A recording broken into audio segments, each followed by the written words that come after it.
find a comfortable seat. You're going to sit on whatever feels good. You can sit with your knees crisscross applesauce. You can bring your knees together and sit forward this way, right? However feels comfortable. And then if you feel comfortable, close your eyes. If not, you can just look straight forward. And we're going to start to rock our hips forward and back. So you're going to roll to the front of your pelvis and to the back of your pelvis, and just find the landscape of your pelvic floor and your pelvis. And so where we're rocking is moving forward and back.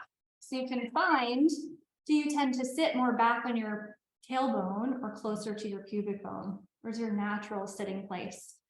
And then find your sit bones on the block or the blanket. Wiggle around a little bit, find that spot. And then if you want to close your eyes now or keep your eyes closed, you can. We're going to explore the pelvic floor.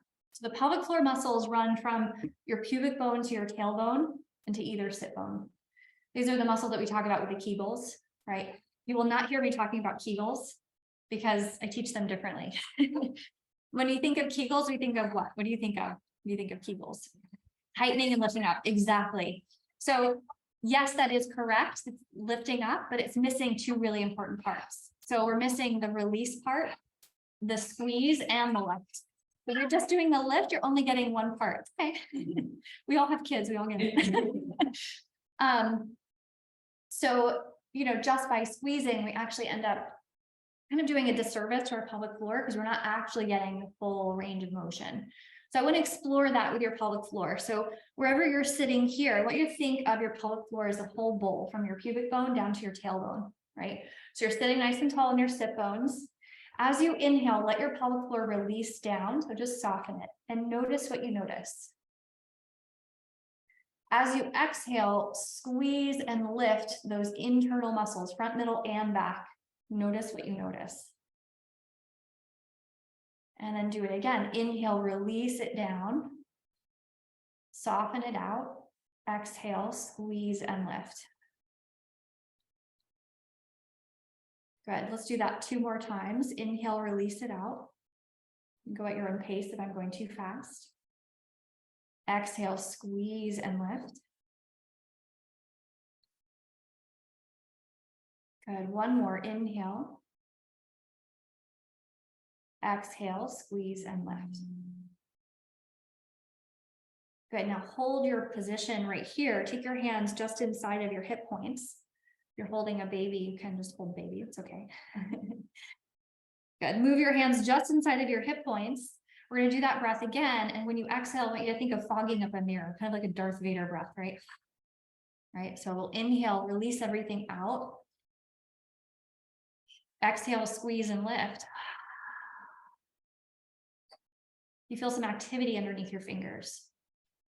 Awesome. Good. Do that 1 more time. Inhale, release everything out. Exhale, squeeze and lift.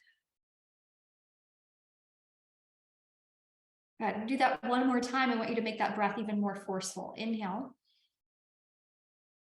Exhale, make it really audible. So it gets stronger. Good. And then release it, let it go. So the really cool thing is that when you lift your pelvic floor, if you felt movement underneath your fingers, your deep core was turning on. And that's what we look for, right? That deep, it's not crunches and bicycles and all this stuff. It's actually that deep core lift. And there is a fascial connection and a connective tissue connection between your pelvic floor and your deep core. When you lift your pelvic floor, your deep core turns on.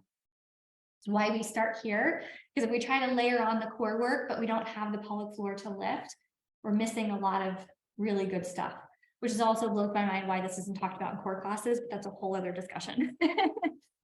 But we're going to start here because notice what you notice with your pelvic floor. Could you fully release it? Could you fully engage it? Without judgment.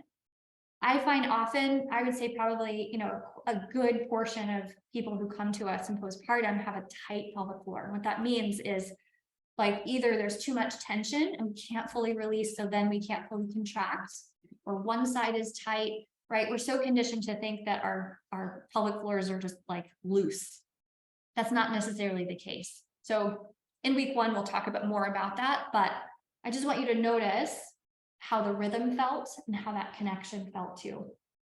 Okay, so let's do that a couple more times. Just want you to feel again, just pay attention to how much can you release and how much can you engage. Feel free to take your hands here again so you can feel that connection. Good. All right, so set up, and then we'll inhale, release everything out. So soften the pelvic floor out. Exhale, squeeze and lift.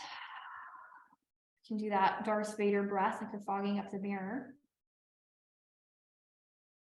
Good, one more breath in. And exhale.